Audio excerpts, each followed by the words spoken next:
importância da pregação bíblica, denominada também como ministério da palavra. Nesse aspecto, irmãos, para que possamos refletir a glória de Deus, a pregação precisa manter o propósito para qual foi estabelecida, certo? E qual é o propósito da pregação, irmãos? Revelar Deus e educar a igreja. Por isso também podemos afirmar, meus irmãos, que o ministério da palavra é importante, pois assim a igreja é edificada e a igreja também é moldada, né, pelos valores do reino. Uma igreja, irmãos, que ela não tem a palavra de Deus, não tem a primazia, tanto na ação evangelística quanto na discipuladora, é uma igreja fraca. E é necessário, ou portanto, a natureza da pregação precisa ser uma pregação bíblica, né? E cristocêntrica. Em outras palavras, irmão, deve possuir sólidos fundamentos a palavra de Deus. O que é uma pregação cristocêntrica? É uma palavra que Cristo, Ele é o centro da mensagem. Cristo tem que ser o centro da mensagem bíblica. E aí eu separei algumas leituras para nós, não é muito, para a gente ganhar tempo. Um exemplo que Cristo, Ele é o centro da mensagem bíblica. Atos dos Apóstolos, abra aí a sua Bíblia. Atos dos Apóstolos, capítulo 2. Enquanto os irmãos procuram, eu vou só inteirando aqui, que a mensagem da pregação ela tem que ser bíblica e cristocêntrica. Ela tem que ter um fundamento, ela tem que ter uma raiz sólida, né? Atos dos Apóstolos, irmãos, capítulo de número 2. Olha a pregação de Pedro. A primeira vez que o culto campal aconteceu na igreja. Para quem não sabe, a primeira vez que foi registrado um culto campal foi aqui em Atos dos Apóstolos, capítulo de número 2. Ou culto evangelístico, né? Para nós falamos culto evangelístico, culto em praça pública. Aqui é culto campal. Olha o que é que Pedro está dizendo: varões e irmãos, seja-me lícito dizer-vos livremente acerca do patriarca Davi, que ele morreu e foi sepultado, e entre nós está até hoje a sua sepultura. É Pedro que está pregando, irmão, em alto e bom som, para todo judeu ouvir naquele dia. Aí ele continua dizendo: sendo pois ele profeta, e sabendo que Deus lhe havia prometido com juramento, que do fruto de seus lombos, segundo a carne, levantaria o Cristo para assentar sobre o seu trono. Nesta previsão, disse da ressurreição de Cristo, que a sua alma não foi deixada no Hades, e nem a sua carne viu a corrupção. Pedro continua dizendo, amados, Deus ressuscitou a Jesus, que todos nós somos testemunhas, de sorte que, exaltado pela destra de Deus e tendo recebido do Pai a promessa do Espírito Santo, derramou isto, que vós agora verdes e ouvis. Porque Davi não subiu ao céu, mas ele próprio diz: disse o Senhor ao meu Senhor, assenta-te à minha direita, até que pões teus inimigos por escabelo de teus pés. Saiba, pois, com certeza, toda a casa de Israel, que a esse Jesus, a quem vós crucificaste, Deus o fez Senhor e Cristo. Aí a Bíblia diz, irmãos, que os judeus, ouvindo a mensagem, versículo 37 diz assim: ouvindo eles isto, compurgiram em seu coração e perguntaram a Pedro e aos demais apóstolos: o que faremos, varões e irmãos? E Pedro disse para eles: arrependei-vos e cada um de vós seja batizado em nome de Jesus Cristo para perdão dos pecados, e recebereis o dom do Espírito Santo. Que mensagem, irmãos, poderosa. Uma mensagem que naquele dia a Bíblia não diz quantos minutos, se foi 1 hora, se foi uma meia hora, 40 minutos. Mas o mais importante aqui, irmãos, é sobre a palavra de Deus. Pedro, cheio do Espírito Santo, pregou com ousadia a mensagem da palavra de Deus. E compurgiram, eles se condoeram no seu coração, ou seja, eles creram na mensagem cristocêntrica, uma mensagem bíblica. O testemunho de Pedro foi muito grande, e o Espírito Santo estava ali para convencer as vidas que estavam ali ouvindo a mensagem. E o que faremos então, varões e irmãos? O que é que nós devemos fazer, pregador? O que é que o Senhor diz para nós? É necessário que vós vos arrependais e seja batizado em nome de Jesus e recebereis o dom do Espírito Santo sobre as vossas vidas. Quando nós olhamos aqui, irmãos, Paulo dizendo para Timóteo: conjuro-te por diante de Deus e do Senhor Jesus Cristo, que há de julgar os vivos e os mortos na sua vinda e no seu reino, que pregue a palavra a tempo e fora de tempo, retargue-as, repreenda, exorta com toda longanimidade e doutrina. Essa palavra aqui, exortar, irmão, tem muita gente que entende errado. O irmão me exortou, a irmã me exortou, a irmã falou, né? Essa palavra exortar no original, ela significa aconselhar. No original. Auxiliar Leandro, eu tenho algo para falar para você. Eu vou te exortar aqui dentro da Bíblia, eu vou te aconselhar dentro da Bíblia. Você me permite? Amém. Se ele for humilde, ele vai aceitar a correção, né? Quando você pregar, você faz assim, assim, assim, assim, né? Não toma muitos. Aí ele, rapaz, sabe que palavra sábia, que palavra de sabedoria. Aí ele aceita. Foi isso que Jetro fez com Moisés. Ora, Moisés, o homem legislador, o homem que estendeu a vara sobre o mar, o cajado, e o mar se abriu, o homem que tocou com o cajado nas águas do rio Nilo, e as águas se tornaram sangue. Agora Moisés, o grande profeta, o representante de Deus, está na terra, junto com o povo israelita, mais de 3 milhões de judeus agora no deserto, todos em tendas. E a Bíblia diz que Moisés recebia as causas, os problemas que o povo de Israel trazia para Moisés. E a Bíblia diz que era das 6 horas da manhã até as 6 horas da tarde. Moisés estava na tenda oficial, recebendo os problemas do povo. O que é, Levi? O que está acontecendo? Não, pastor, é porque tem um problema lá na mesa de som, tem um problema na caixa, e aí está assim, assim, assim e tal. Aí eu não sei como resolver o problema.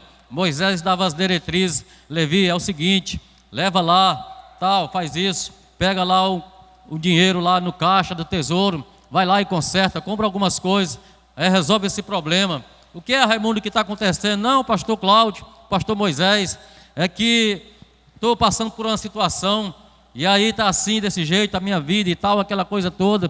Eu não sei como também, estou orando para arrumar uma Rebeca. É mesmo, rapaz, vou te ajudar em oração. Missionária Sebastiana, o que está acontecendo? Departamento de senhora, está com problema, preciso de uma ajuda, preciso de uma palavra. E assim era o dia todo, irmão. Moisés recebendo problema. É porque o vizinho lá furou a minha cerca, as cabras, os cabritos entraram para dentro do meu quintal, os problemas lá, e a minha mulher brigou com a irmã israelita da tribo de Dan, da tribo de Naftali, por aí vai. Era situação diversa, irmão. Problemas. Os soldados israelitas tinham uma situação com um determinado outro soldado, e aí vinha para que Moisés viesse julgar a causa. Então as causas eram essas, irmão. O menino da vizinha ali, né, da tribo de Manassés, estava brigando com a tribo de Dan, e o problema lá se ajuntou, e as irmãs queriam brigar ali. E como é que eu faço? Tem vezes que os irmãos muitas vezes passam por cima de um texto, olha só, Moisés atendia as causas para julgar o povo, mas não consegue colocar na mente os problemas. Olha, irmão, de 6 horas da manhã até 6 horas da tarde era 12 horas. E o que é que tem a ver, irmão Cláudio, você falando isso? É porque Jetro, o sogro de Moisés, tinha chegado de viagem, era de Midian e estava ali no meio daquela comunidade agora, e passou um bom tempo observando aquela situação. Então ele resolve aconselhar Moisés, exortar, aconselhar. Eu estou aqui em cima da palavra exortar, aconselhar. Moisés, eu tenho um conselho para te dar, e eu vou passar essa palavra aqui porque Deus colocou no meu coração. E Moisés, então, fala aí, meu sogro, o que é que você tem para falar para mim? É porque eu estou vendo que tu está muito acarretado com esses problemas, das 6 horas da manhã até as 6 horas da tarde, e esses problemas que tu está atendendo o povo, está te afadigando, não está sobrando tempo. Tu toma mal o café da manhã, rapaz, e já vem para cá para a tenda, meio-dia não tem tempo para o almoço, já vem atender problema das pessoas, a tardezinha também, não tem tempo nem para o lanche das 3 horas da tarde. Eu vou te aconselhar, e o que é que o senhor tem para dizer para mim, que eu até agora não achei problema, não achei solução para esse problema. Entra no detalhe, irmão, do ensinamento da igreja. O pastor presidente, pastor Edmilson, está aqui para pastorear a igreja. Estava achando difícil, para ele estava achando difícil, resolveu colocar uma pessoa aqui na Leão de Judá. Estamos aqui já há 4 meses. Estamos aqui para ajudar a esse pastor, a esses obreiros, a essa igreja, a aconselhar, a falar, a exortar, a doutrinar, a ensinar, né? A igreja. É isso a nossa função. Aí Jetro vai e diz: olha, Moisés, escolhe homens entre o povo, homens capazes, homens que tenham capacidade, homens que tenham sabedoria, homens de confiança, que tenham entre o povo conceito.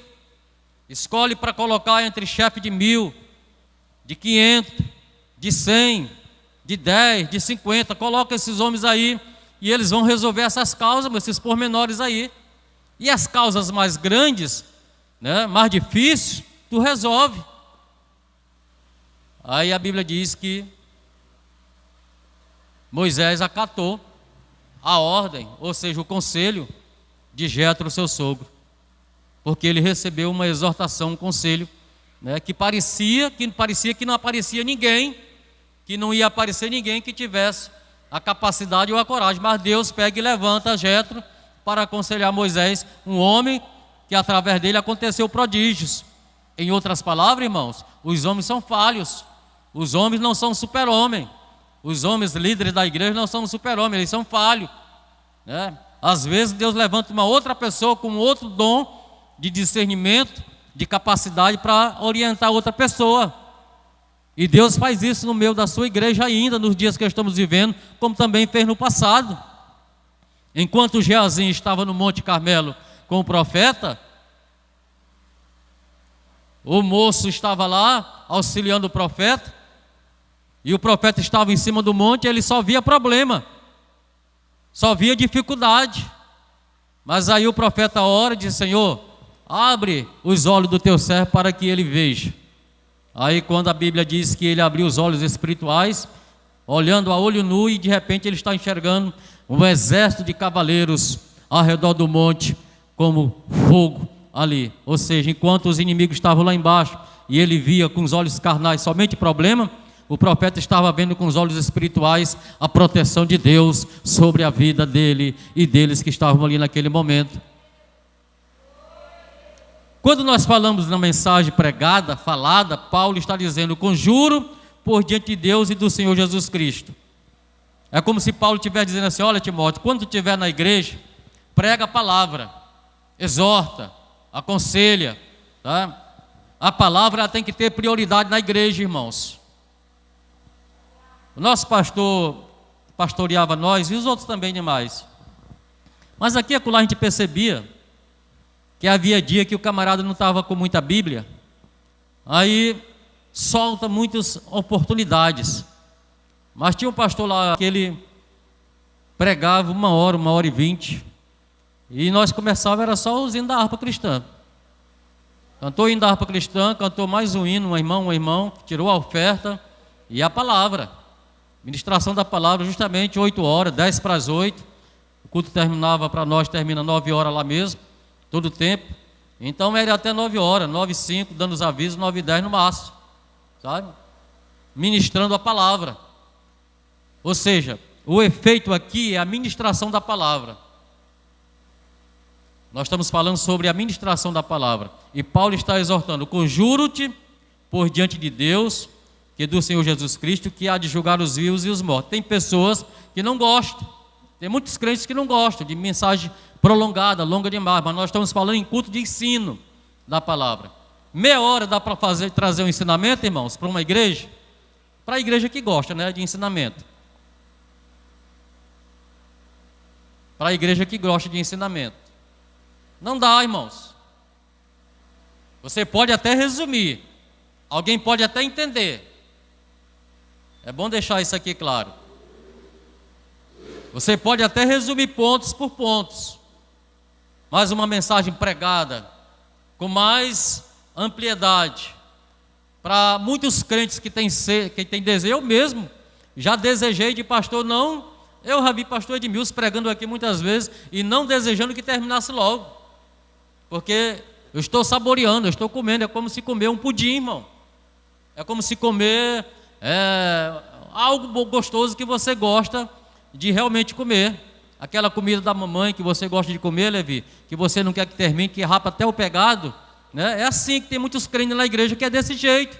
Já tem outros irmãos que olham para o horário aqui e já começa a balançar a cabeça, começa toda hora a fazer assim, dando sinal para o pregador, para o pastor, que o culto está já em cima da hora.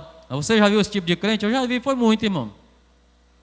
Agora sim, quando o culto está realmente monótono, né, que não tem uma mensagem bíblica, que não tem nada de edificação, que não tem nada preparado, que muitos crentes percebem, também tem isso, aí sim, procura resumir logo, procura dar a bênção apostólica e deixa o povo ir embora, já que você não tem nada para dar para a igreja, para o povo.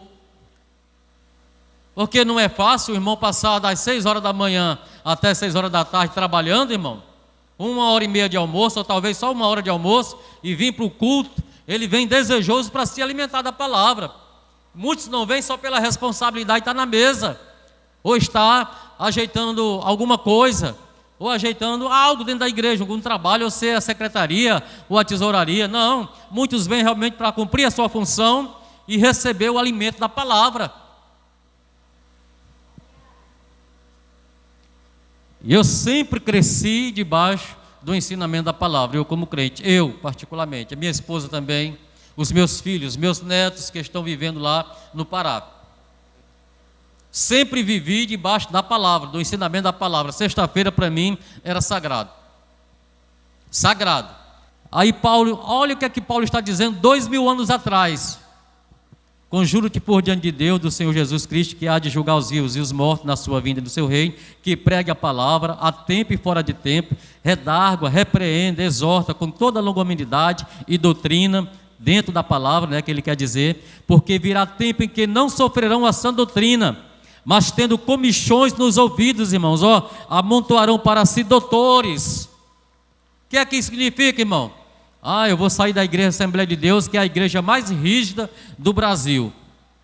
Hoje a igreja mais rígida do Brasil, irmão, já deixou de ser a Assembleia de Deus, já deixou de ser, já foi mais, viu? Já deixou mais. Qualquer coisinha na época, 40 anos atrás, crente era disciplinado, hoje não. Hoje crente anda do jeito que quer, faz o que quer, desobedece à vontade e não acontece nada. Antigamente era diferente, sabe? E aí Paulo está dizendo que nós devemos exortar, porque virá tempo em que não sofrerão a sã doutrina, mas tendo comichões nos ouvidos, amontoarão para si doutores. E Paulo está dizendo que aparecerão doutores que vão agradar. Muitos crentes querem ouvir só o que eles querem ouvir, sabe?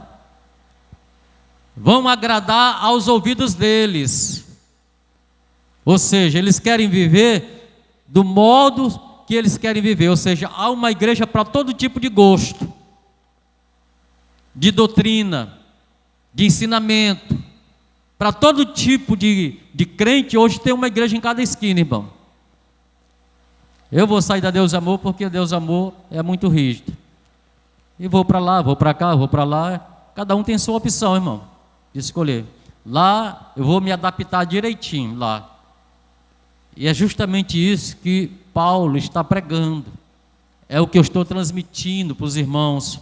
Porque virá tempo que não sofrerão a sã doutrina, que eles não suportarão a sã doutrina, eles não gostam da palavra, eles não gostam da ministração, eles não gostam de exortação, eles não gostam de ser exortado, né? Eles querem uma mensagem light, que venha agradar os seus ouvidos, mas tendo comichões nos ouvidos, amontoarão para si, conforme as suas próprias concupiscências, conforme os seus próprios desejos, seu próprio gosto. Há um paladar, irmão, de palavra para cada crente hoje.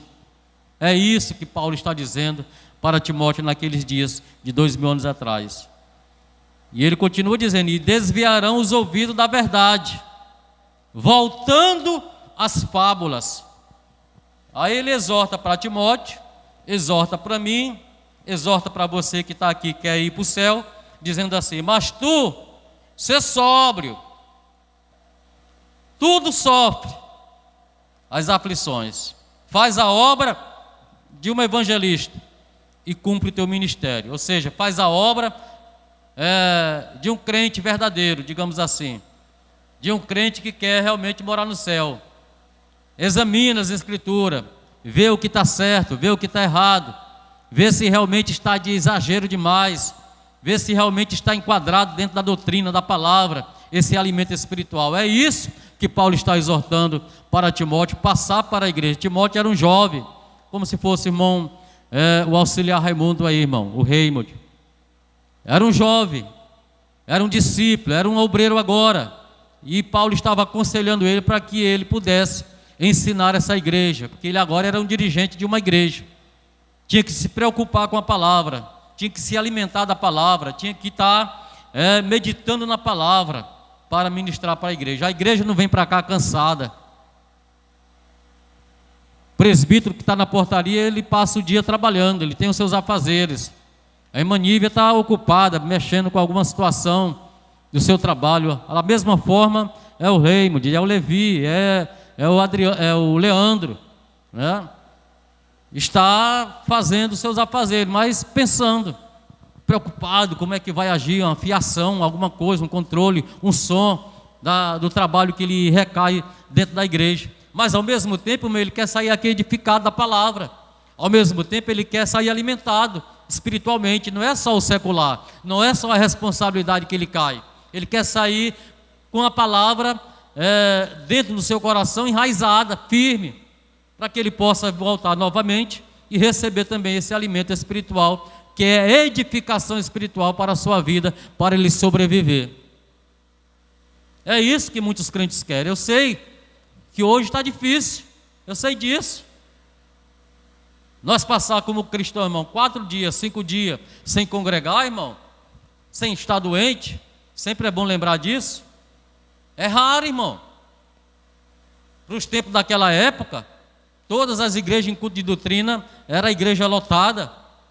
As crianças, os jovens, os obreiros, as irmãs do ciclo de oração, vestidas de saia, de blusa branca, uniformizado, os jovens todos ali, como os irmãos têm costume de ver. Tem um grupo aí no Facebook da mocidade, não sei se os irmãos já têm visto, que eles cantam um hino assim: eis que vejo os céus abertos. Uma mocidade cantando esse hino, os irmãos já viram, né? Eu acho que já viram. Aqueles jovens, ali é aquela época de 30 anos atrás, irmão, de 40, 35 anos atrás, aquele tempo, todos os jovens estavam lá dentro da igreja. E quando muitas vezes, na nossa época, na minha época, no sábado era realizada a Santa Ceia, no domingo a igreja estava lotada, irmão, novamente na escola bíblica dominical. E quando era tarde, a evangelização acontecia. E quando era noite, o grande culto de evangelismo, estava toda a igreja novamente. No versículo 3, porque virá tempo, e é esse tempo aqui, viu, irmão? Porque virá tempo em que não sofrerão a sã doutrina. Eles não querem saber da sã doutrina, eles não querem saber da palavra, eles não querem ouvir a palavra, mas tendo comichões nos ouvidos, amontoarão para si doutores, conforme as suas próprias concupiscências. Se você crê assim, você pode dizer amém. Aleluia. Louvado seja o nome do Senhor. Então está aí a palavra de Deus ministrada. Eu poderia até dar mais um ponto, mas eu falei que nós estaríamos entregando a mensagem até às 8h30.